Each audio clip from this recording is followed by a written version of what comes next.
Old Testament. Revelation is the last chapter, the last book of the Bible. Sa Bisaya na siya, sa Bisaya Revelation.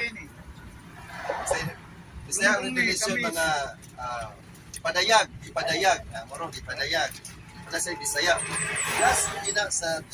Last gina siya sa book sa Bible. Ipadayag, sa English na Revelation. Chapter 21 verse 27 nagaingon, walay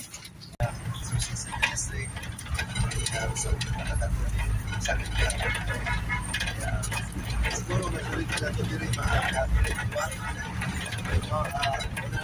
guys sa pag-vlogs di malugot talaga ng vlogs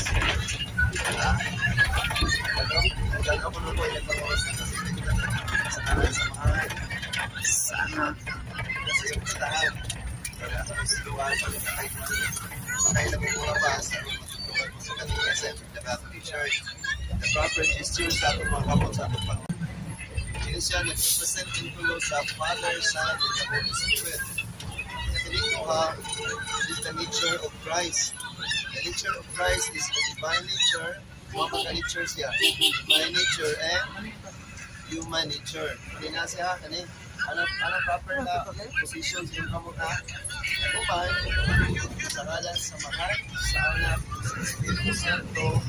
Amen. So, ang amin ha, pilihan sa ito. Nagkanting makita na po kapag uros ng mga Katoliko mag-amin na rin sa Ginoo. So, proper din mo posisyon. So, na po yung man, manguros, grabe nagmagkilat-kilat na ako ay yan yung mga anak, nagkakahan ng pagkakao, ha? Wala na sa panahon po sa magsimba, ito lang kanyang manguros, ha? Waji usa taga Baribaho group daw, way usa. Ay ato.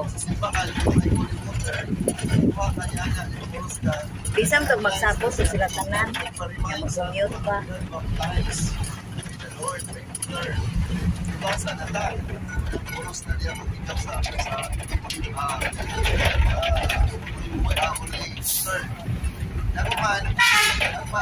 Proper yun kayo na official na magpanguro sa misa, para pagsugod mo sa misa.